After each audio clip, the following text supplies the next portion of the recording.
Expedia and Visit Scotland invite you to come step into centuries of history that await in Scotland. Castles steeped in legend walk along cobblestone streets. Come share the warmth of stories passed down through generations. This is a place with a past that is fully present today and all yours to explore. Plan your Scottish escape today at expedia.com/Visit Scotland. You said this place was steps from the water. We just haven't found the steps yet. How much did we save? Enough. Enough to get lost? Or you could book a stay with Hilton. Welcome to your oceanfront room, just steps from the water. The Hilton sale is on now. Book on Hilton.com or the Hilton app and save up to 20% to get the stay you expected. When you want savings, not surprises, it matters where you stay. Hilton, for the stay. Some things happen fast, like a vacuum finding your lost earring. A dog reacting to the word walk. And settling up with friends on the PayPal app. Send and receive money in seconds. Access your balance to send, shop, pay bills, and more. Download the PayPal app to get started. An account with PayPal is required to send and receive money. A PayPal balance account is required to hold and use a balance.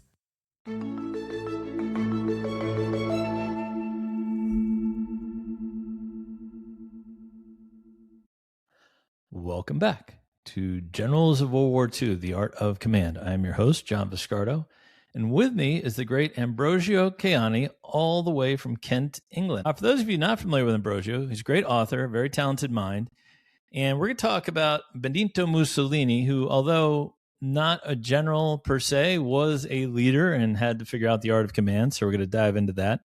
But before we do so, I want to talk to you about your book, Flirting with Evil, if you could hold that up for our audience. There it is, which you can find on Amazon or on the publisher's website, Bloomsbury. What is that book about? So, basically, it's a book about the Catholic Church in the 20th century, but the third and fourth chapters are about the Catholic Church and totalitarianism. And chapter 3 is about Mussolini's rather snug and cozy relationship with the Catholic Church and after his seizure of power. And chapter 4 is about the much less easy relationship between Hitler and the Catholic Church. They had an ally or somebody who helped them with Mussolini. With Hitler, they knew they couldn't trust him, and they were right. Yeah, and we're going to get into all that and the Holocaust and Mussolini's role here in a bit. But yeah, again, it's called Flirting with Evil, so please check out that book for me and buy it if you're so inclined. But I was doing a ChatGPT search on worst Italians ever before the call, and Mussolini was number 1. On the flip side of that, he's probably one of the most famous Italians of all time. What is your overall thumbnail sketch of the man? So, I would say probably the most important politician in modern Italy, if you exclude Cavour and Victor Emmanuel II, who unified the peninsula. Also, one of the longest-serving Italians head of government. You know, he's there for 20 years. And longevity for Italian heads of government is not the tradition. Since unification, it's quite rare for Italian governments to last more than a year. Recent governments under Berlusconi and Meloni have lasted longer, but they're more the exception than the norm. We used to have, in the 1970s and 80s, seaside governments because they lasted during the seaside holidays and then fell after the vacation. So political stability is not famous in Italy.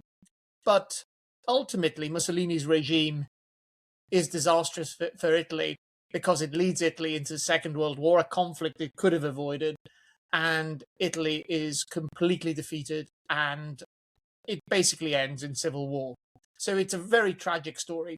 Mussolini makes huge strategic military mistakes and brings Italy and its monarchy tumbling down with him.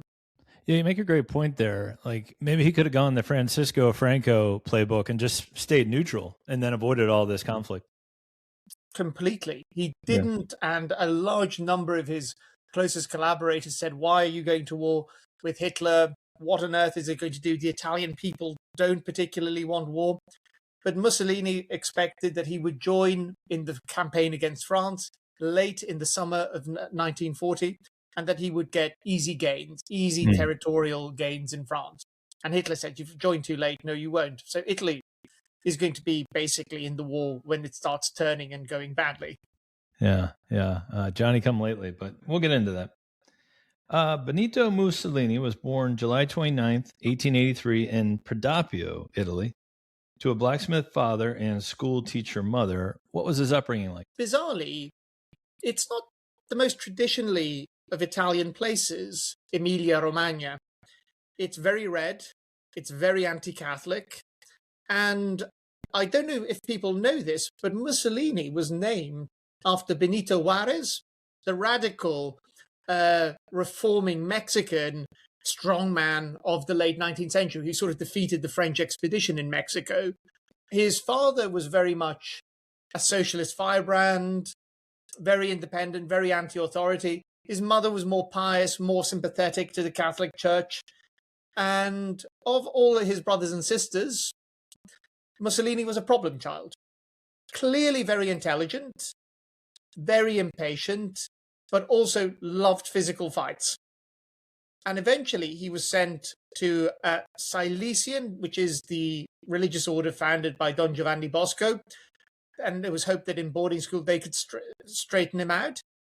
And his teachers there, we have his school report, said, really clever, but a nightmare. He was eventually expelled because he pulled a knife out at another student and stabbed him. So not a nice kid. Yeah, I was going to ask you about the intelligence piece. He worked first jobs as a teacher and a journalist in his early years, developing strong socialist and revolutionary political views. Do you think he was a smart fellow legitimately, or did he just learn his craft of speech making and influence here? He basically qualifies as a primary school teacher, but doesn't like it very much. He then gets put into prison for writing subversive material. He's then amnestied, but he flees to Switzerland, where a lot of radicals end up. He teaches Italian there. But while he's in Switzerland, he gains access to university libraries there, and he's an amazing autodidact. He really devours Marx, Georges Sorel on revolutionary syndicalism, a lot of French history, a lot of French philosophy. He's a radical left-winger at this time, and he's reading some really advanced stuff. He's also interested in what's happening in Russia with the development there of communism and other ideas. He's a pretty radical socialist. He's got a good mind. He also writes in Italian quite stylishly. I think his speeches are masterclasses in the art of persuasion and of heightening sensibilities. But he comes from a generation that is born at the beginnings of liberal democracy, and they're very ungrateful with that. They sort of see democracy as being full of problems, nothing ever gets done.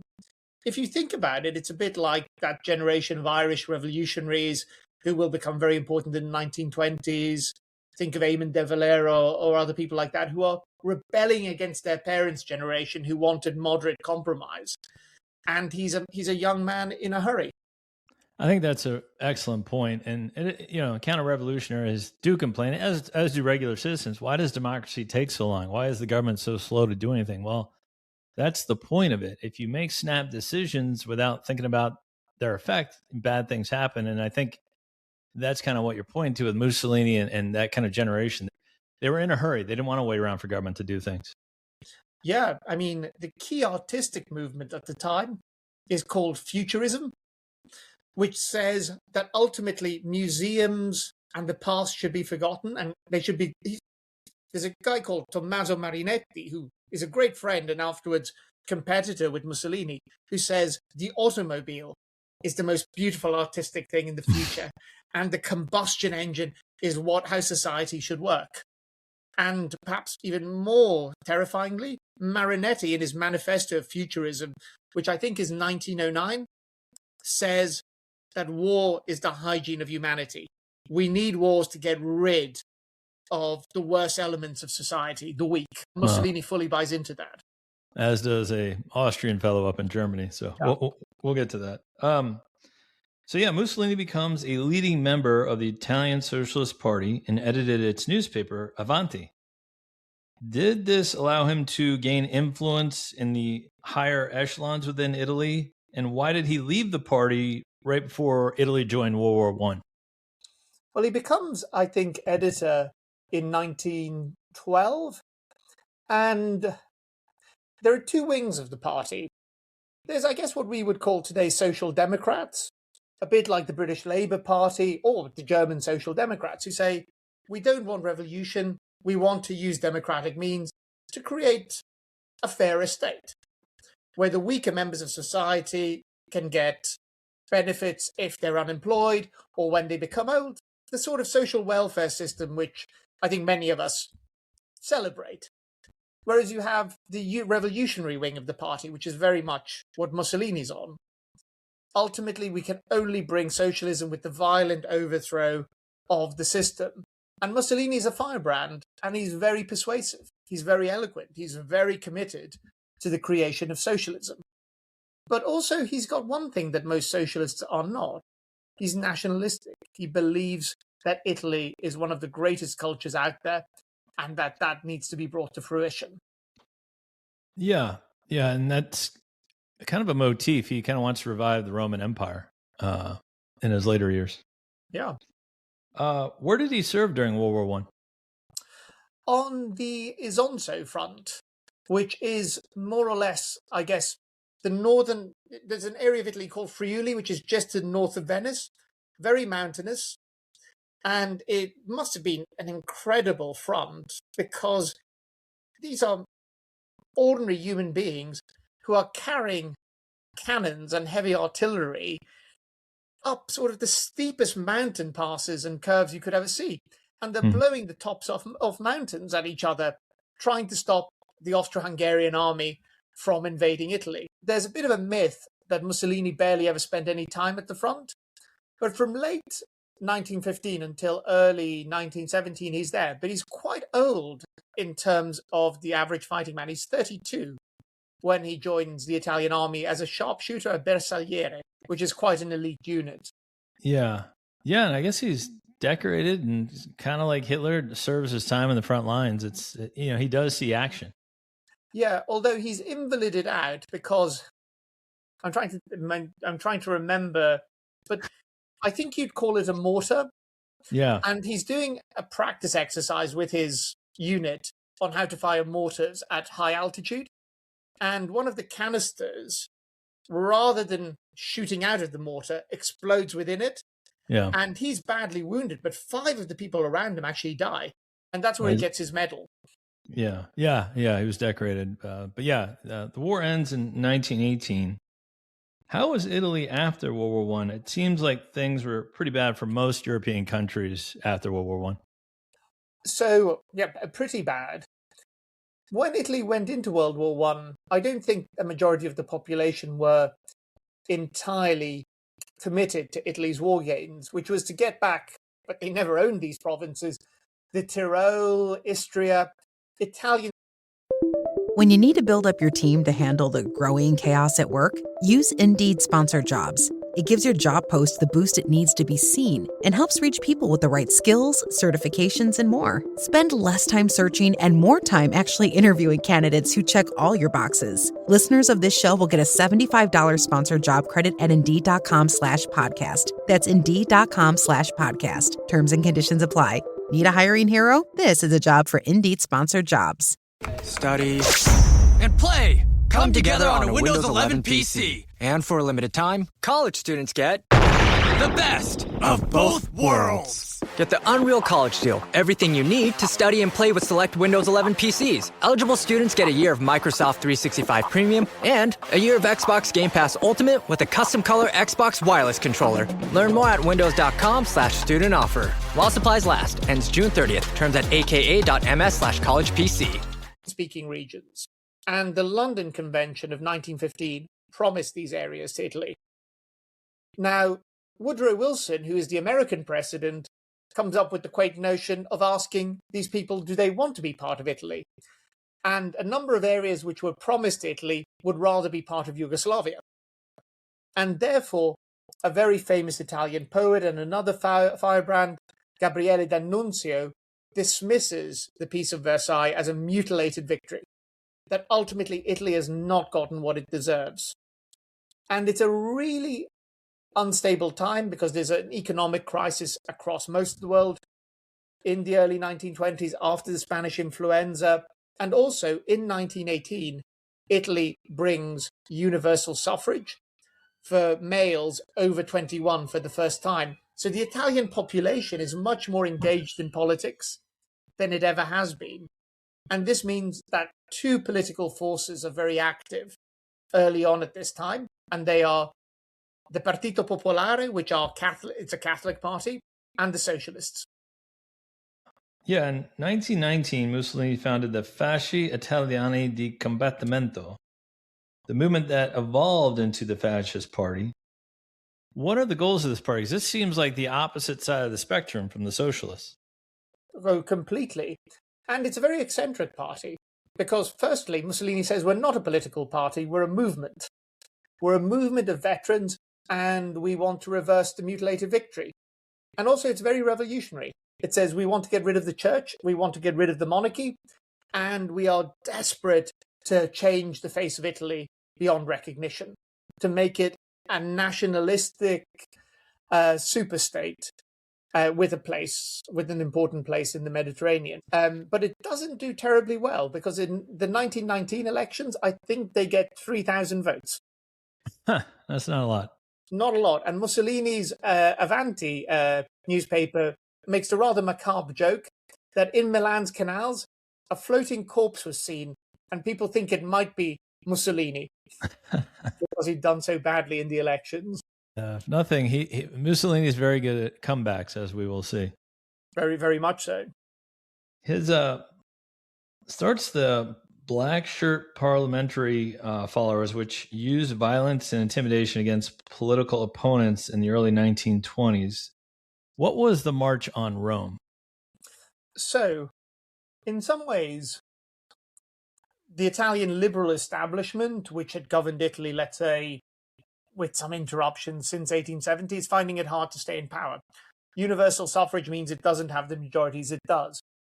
And between 1919 and 1920, there's a lot of violence in Italy. The socialists, especially the revolutionary branch, which had gotten rid of Mussolini, who's now founded his new political movement, had their own militias. They were using general strikes to bring the government down, but they never have the confidence to actually push through with their threats. Mussolini sees an opportunity of making an alliance between the most unlikely people, authoritarian Catholics, extreme right-wing monarchists, business owners, especially factory owners, and rural peasants. And he decides to create a militia which will protect these groups from strikes and from socialist agitation. That they basically will go in with extreme violence whenever there's a strike or whenever there are socialist protests or movements. You don't normally see factory owners and rural peasants uniting together. Yeah, it's a really bizarre constellation. And also he drops his anti-church stance and his anti-monarchy stance. He realizes he needs to make some compromises. And also, this is a difficult time for Mussolini because certain members of the party want to continue the violence, whereas Mussolini actually thinks, let's make a compromise with the socialists and let's get into government.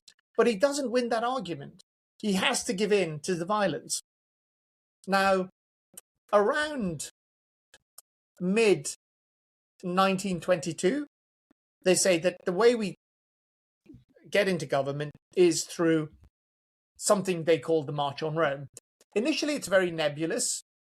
One of the most bizarre moments is in August when three of Mussolini's top men, the Vecchi, Balbo, and the Bono, are on holiday near Genoa at Bordighera, and they're invited to lunch by the Queen Mother of Italy, Margherita, and apparently they discussed a coup with her at that stage. It's one of the most bizarre things ever. And also Mussolini, in his new newspaper, since he was kicked out of Avanti, Il Popolo d'Italia, starts talking about a march on Rome. And at this point, the liberal establishment starts sort of saying, he just wants us to make a compromise. He just wants some extra MPs or maybe to become Minister of the Interior. Let's keep talking with him.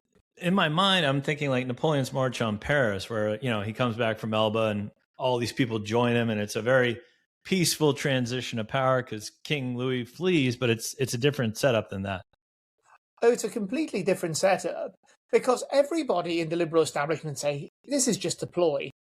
He doesn't want to do it. He's too scared to do it. And things come to a head in October at a big rally in Naples. He said, the March on Rome is imminent.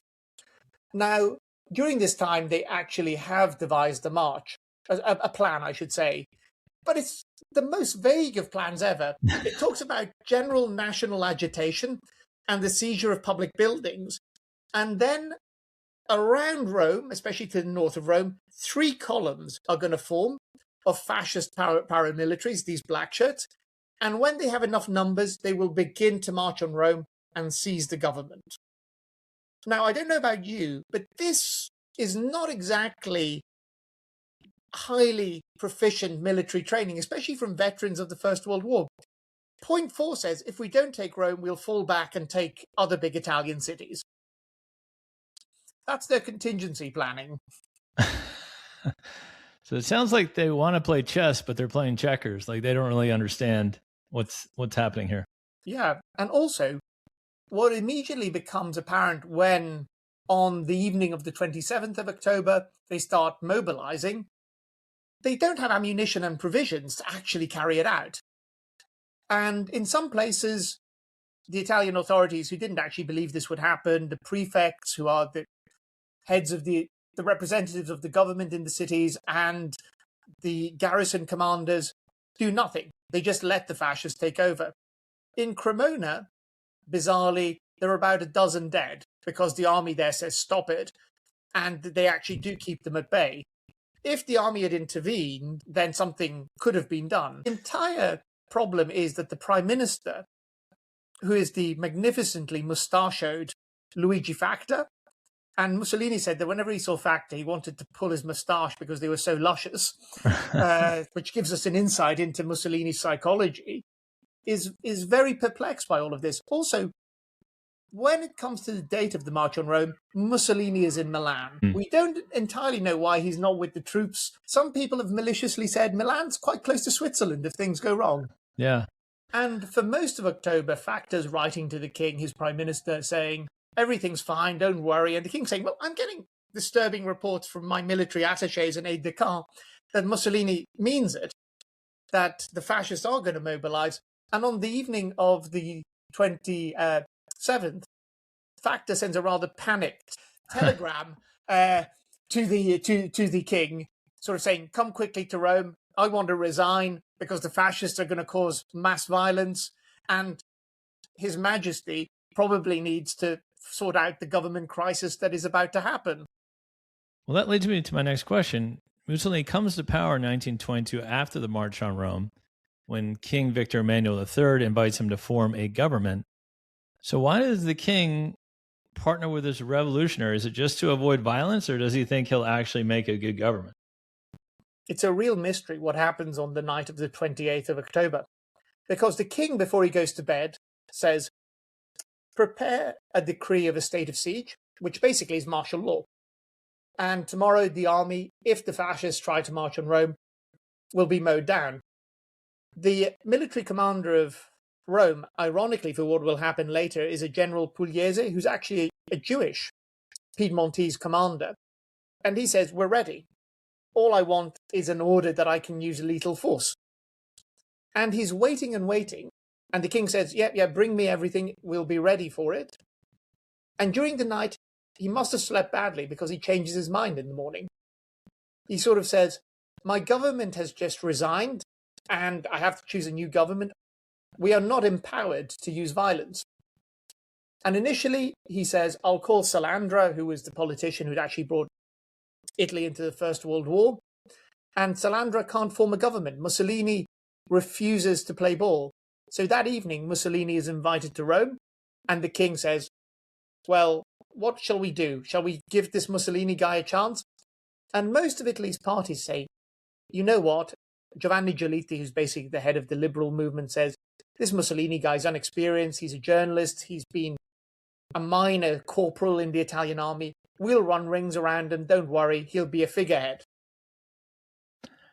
See, that kind of thinking happened in 1799 when all the politicians were like, yeah, we'll let Napoleon be first consul, but he won't know what he's doing. He'll be out in 6 weeks. And then, you know what happens? He does figure out the job and then gets rid of all you guys. So I think that's just bad politics by the king and the politicians of Italy at the time.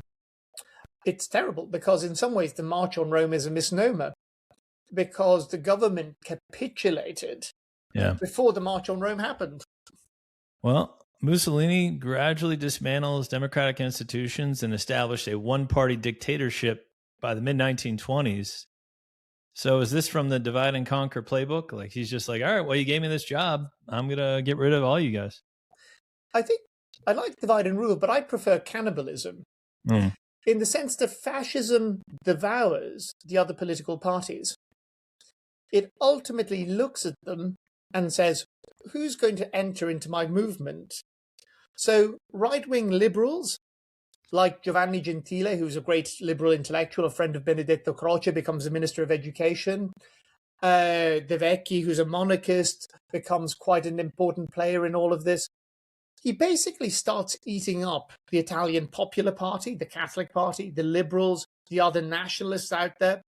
And basically only the socialists and the communists and a certain wing of the liberals stay out of the Fascist Party, but Mussolini's eating them up. And he does something quite clever. He changes Italian voting laws that the biggest party gets 2/3 of the seats. And not only that, but the Regia Guardia, who are ultimately Italy's police force, are replaced by the volunteer militia, which are the black shirts. Mussolini actually takes on 2 jobs, foreign minister and minister of the interior, while being prime minister. Well, like all dictators, he has a cult of personality around him. So if you're not with us, then you must be against us. Yeah. And the one thing we should mention, it's not clear what the army thinks of all of this. Because these are veterans. They fought in the First World War. The army's patriotic. And one of my favorite things, this comes from the memoirs of an official in the Ministry of the Interior. Apparently during the night of the March on Rome, the king calls Armando Diaz, who was the field marshal who won the First World War at Vittorio Veneto, and he says, Field Marshal, what will the army do in case of violence? And Armando Diaz apparently replied, Your Majesty, the army will always do its duty, but perhaps it might be better not to put it to the test. What the hell does that mean? I don't know what that means. That's a good, vague non-answer. Piedmontese military officers who were the highest chain in the command were very good at those. Yeah, very political. Mussolini adopted the title Il Duce, meaning the leader, and promoted intense nationalism and state control. And if you watch videos of his speeches now, which you can on YouTube, they seem almost ridiculous with the bravado and the posturing. But at the time, did this appeal to Italians? Did they want like a strong man leading the country? I think we have to be also careful that we think that television or visual media is the main way in which this has been received. But of course, the cinema is still, where newsreels happen, quite a luxury product. Most people hear them on the radio. It's an audio culture rather than a visual one. And if you listen to US or British politicians at the same time, they speak in the same sort of shouty, charismatic way, and it works for them. Whereas for us, because we know how it all ends, we don't particularly like it. Yeah, you're right. I guess looking at it at the prism of now, but even like you'd see the crowds were all fired up, but it might have been his black shirts in the crowds, but they all look like, wow, this guy's really saying something important. But also, he always begins his speeches with something incredibly shocking. For instance, when he becomes prime minister, he sort of starts with the speech, instead of saying most honourable colleagues or most honourable deputies, which is the polite form of address that we use today, he says, gentlemen, or misters. If I'd wished, I could have disbanded Parliament, but for now it's useful. Let's not forget that this is a guy that's got 30 deputies out of 500. And he's really intimidating potential opposition. One of his deputies actually fires a gun inside the debating chamber to scare an opponent. Sounds a little Wild West in there right now. Yeah. Yeah. His regime launched public works projects and propaganda campaigns, but also suppressed free speech, unions, and opposition parties. He famously got Italy's trains to run on time, which is a miracle. Yeah. But once in power, what do you think his goals were? I don't think he's a full opportunist. I think he does actually have a belief in the modern state, that he wants to bring economic prosperity, he wants to modernize Italy, and he wants Italians finally to become what the Risorgimento had promised. People that had an allegiance to the state and to the nation that was higher than that of their local bell tower, church tower, than their locality, than their regional differences. He really wanted to actually unite Italy culturally and politically in a way that it hadn't been. But he does this in the most brutal way possible. I mean, to give you one example, some of his thugs kidnap and murder one of the most famous socialist deputies, Giacomo Matteotti. They bundle him into a car and his body is found a few days later in the outskirts of Rome. And the opposition say, this is a scandal. Even the king is considering removing the mandate. And Mussolini is umming on what to do. Even some members of his party want to use this to get rid of him and to replace him. And in early 1924, he goes to the Italian parliament and he addresses them and says, a lot of talk about this murder and all of that. And he owns it. He says, we did this and we could do it again. And that he is not ashamed of fascist violence. Yeah, and it only gets worse. 1935, he orders the invasion of Ethiopia and Africa to expand Italy's colonial empire. Why did he launch this particular invasion? Because if you think about it, the 19th century is the century of the scramble for Africa. Even little old Belgium in the Congo manages to get a huge successful colony. Italy tries in the 19th century. All it's really got to show is Eritrea. And in 1896, the Italian attempt to conquer Ethiopia goes very badly at the Battle of Adowa, where 20,000 modern, fully equipped Italians are completely annihilated by the Emperor Menelik II. And rightly so, it was his home and he fought off an invader. Yeah. Italy then conquers Libya from the Ottoman Empire, but there's always this sense that Italy has been humiliated in its, I think it's the only European power that's decisively defeated by an African power. And I think this speaks highly of the Ethiopian character and their brilliant military tactics. But Mussolini basically wants an endgame here. And Mussolini being Mussolini, he creates something called the Ual incident on Italy, also in Somalia at this time. And basically, guys disguised as Ethiopian troops attack Ual, and Mussolini says, we're being invaded. And bizarrely, he's got 300,000 troops ready to pounce. And also, he uses poison gas in this campaign.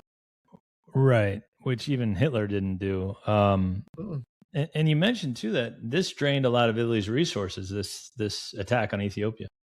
Yes, because bizarrely, although the Ethiopians are outgunned in terms of technology, they can't compete with the Italians, they keep them at bay for the better part of a year.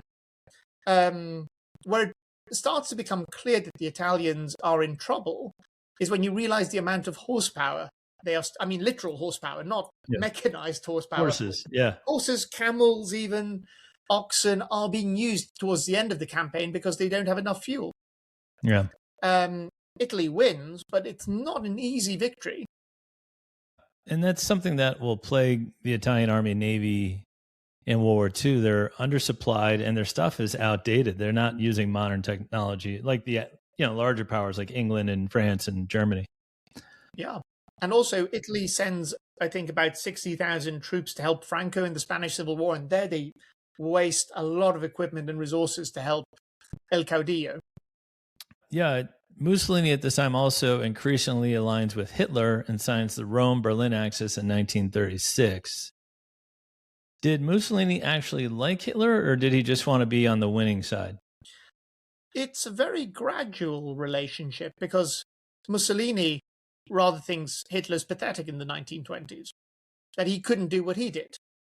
And when Hitler is spouting a lot of racist rhetoric, Mussolini's going, what did the Germans know about civilization? We had the Roman Empire when they were still living in caves. And Mussolini's greatest mistress, the one who sort of teaches him civilized manners to move in Roman high society. She also publishes his first memoir, Sarfatti, is Jewish. So Mussolini's not particularly anti-Semitic and he's not particularly enamored with Nazi rhetoric.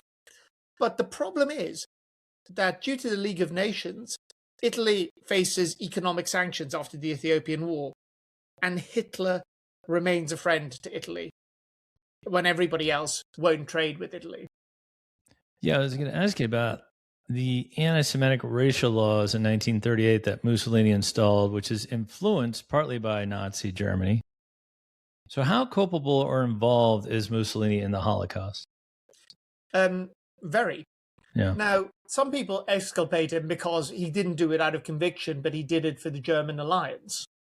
But he still did it. He still did it. Yeah. I mean, I think it also speaks incredibly ill of the king and the Italian monarchy, that if you think a constitutional monarchy, the monarch is supposed to be the guarantor of individual rights and constitutional immunities for citizens. If anything's unconstitutional, it's Italy's racial laws, and the king still signs them into law. So Mussolini and the king are both very responsible for this. Which is ironic, because in this story alone, we've already mentioned a few Jewish figures who helped Mussolini along his career, and the king. Yeah. The only person who I mentioned earlier on was, Marinetti, who was the futurist movement. He's one of the few public voices who comes out against the racial laws, saying this is ridiculous, this is not part of the Italian character, and this is petty. And the Pope, what was Mussolini's relationship with the Pope? Because we always see, it was Hitler's Pope, and he really didn't do anything to stop the Holocaust. What was his relation with the Catholic Church? Unfortunately, it's complicated because it's the story of two popes. That's right. Because the Catholic world changes Pope in 1939. There's a lot of this in my book. Mussolini gets on with Pius XI, who's Milanese and who hated democracy and was quite authoritarian. But where the Pope doesn't get on with Mussolini are two things. Mussolini wants worship of the state, and he wants Catholicism out of children's education. And there they really almost come to blows, because there's also something known as Catholic Action, which is all about youth movements, university movements, and Catholicism wants to remain there. The other thing that Mussolini does, which is in my book, is he creates something, or the shrine known to the Madonna of the Truncheon. Basically, he gets a statue of the Virgin Mary and puts a truncheon in her hand to make her more fascist-like. That he says the Madonna also doesn't only reward, but she's also can be tough, which is insane. But then there's a second Pope. Yeah. And that's the one who people think could have done more to stop the Holocaust, but didn't. Because the Pope beforehand actually says, we are all Semites. And to deny the Semitic origins of Christianity is absurd. He also writes an encyclical against anti-Semitism, but his successor doesn't publish it, which is very, very sad. And Pacelli, I don't think Cornwell's description of him as Hitler's Pope is justified. He doesn't like Hitler, but he's intimidated by Hitler, and he believes silence is the best way of ensuring that the Catholic Church will prevail against the challenge of Hitler. But it's a bit invertebrate. It's not collusion, but it's certainly invertebrate. And Catholicism was had a long tradition of anti-Judaism, so there wasn't a huge amount of sympathy, wrongly, for the plight of the Jews. Yeah. Well, we get into World War II now, and Italy suffers many military defeats, leading to Mussolini's removal and arrest in 1943. Why do you think Italy fared so poorly in World War II? A lack of preparation. In some ways, Mussolini had expended all of his resources in his Ethiopian adventure and in supporting Franco, and he gambled. He said, because, in 1939, Italy's neutral. Italy joins a year later when it thinks, oh, Hitler's going to win, and we'll be at the peace table, and we'll get lots of colonies and things, and it'll be easy. But of course, he doesn't realize that Britain has no intention of coming to a negotiated settlement. And Mussolini does mad things. He opens another front by invading Greece, which causes Hitler no ends of troubles. Who knows, if Hitler hadn't had to end up in the Balkans, what would have happened to his invasion of Russia? He might have had more resources and done it earlier, and they might have reached Moscow. We actually have to thank Mussolini for blunting German military progress. Also, the Italian army does really poorly in Libya, so Rommel has to be flown in, quite literally, with the Africa Corps. Yep. In some ways, the Italians are a drain on German resources. Yeah, the Greek fiasco, I mean, they pushed back, I think, all the way into Albania and almost into Italy because it went so poorly. So, yeah, Mussolini's arrested, but he's rescued and reinstalled as dictator by Hitler. His rescue from prison is almost out of a James Bond movie. What happened here, and why does Hitler do this? In some ways, talk about Mussolini not knowing the writing on the wall. Now, German intelligence was not known for being brilliant because the Abwehr for a long time was actually trying to get rid of Hitler, but it knows that there's a plot against Mussolini, that his own fascists want to replace him. And Hitler actually meets in July with Mussolini on the Italian-German border and says, you best watch out, they're gunning for you at home. And Mussolini says, no, don't worry, I know my people. And he's entirely blindsided on the 23rd of July when at the Fascist Grand Council they vote against him. And he thinks the king will give him back his mandate. But he arrives in his state Lancia. And then he's seen after about 45 minutes being bundled into an ambulance and sent to this now closed hotel on Gran Sasso in central Italy, up in the mountains in the Apennines, which was a resort. Yeah. And he's there. And the Germans realize that they can't have Italy switching sides because the Germans know that replacing Mussolini is a prelude to Italy switching sides in the war. So Hitler, under Field Marshal Kesselring, is preparing an invasion of Italy, but also Colonel Skorzeny, who's part of the elite commando units of the German army, with gliders, swoops in before the Italian forces realize this and extracts Mussolini from Gran Sasso. Yeah, it's amazing, and it allows Hitler to keep somewhat of a front in Italy for the remainder of the war. However, in 1945, while trying to flee Italy, Mussolini is captured by partisans and executed near Lake Como, marking a violent end of his regime. Why do you think he was killed by his own countrymen at this point? Well, in some ways, the war, but also the puppet regime called the Italian Social Republic. We usually call it the Republic of Salo, which is a spa town on Lago Maggiore, a bit like Vichy in France, is a terrible regime. It's much more repressive and violent, and it's using the Gestapo, and it's actually starting to send Jews to concentration camps and the Holocaust, because in some ways, the racial laws in Italy were terrible, but at least Mussolini didn't have concentration camps and wasn't executing them. But when the Salo Republic emerges, it's almost more a Nazi regime than a fascist regime. And Mussolini is a puppet. He is entirely in Hitler's power and is not resisting some of the terrible things that are happening. So partisan movements grow sporadically across Italy. And German reprisals I think whenever an SS soldier is killed, about 100 Italian hostages are murdered or something like that. He's not defending his own people, I think, is the easy answer for this.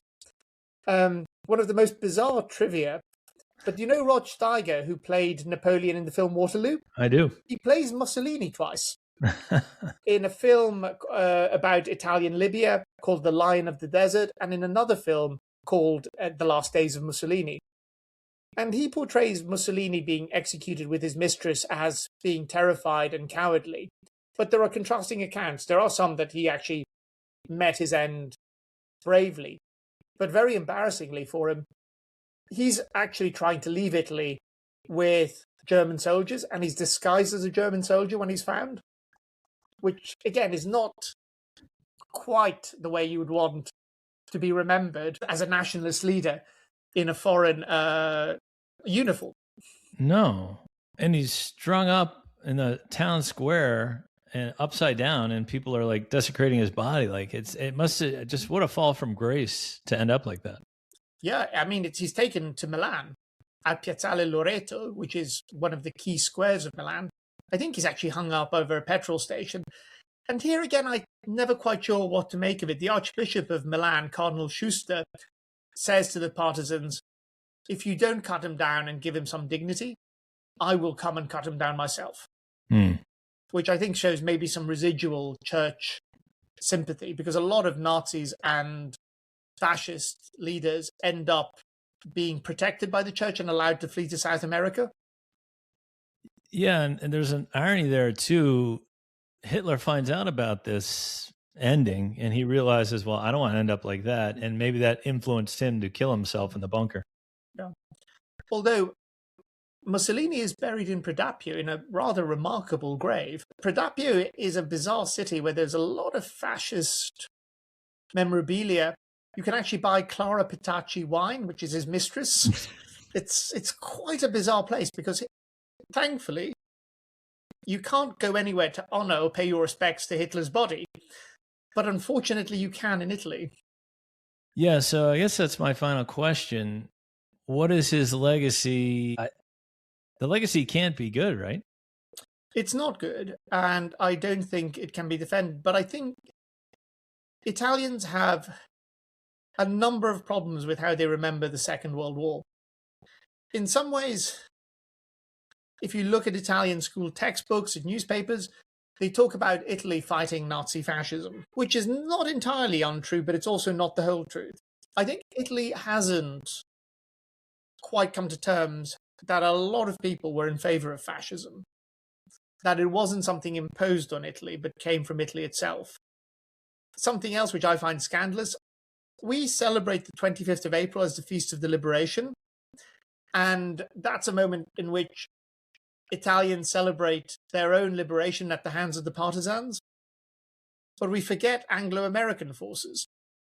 Only Bologna was actually liberated by Italian partisans. Every other city by American or British forces. And I think we need to realize we weren't the good guys in World War II. Right. I mean, yes, at the end, definitely we're fighting against the Nazis, but for the good majority, yeah, it's a complicated legacy. That's a good point.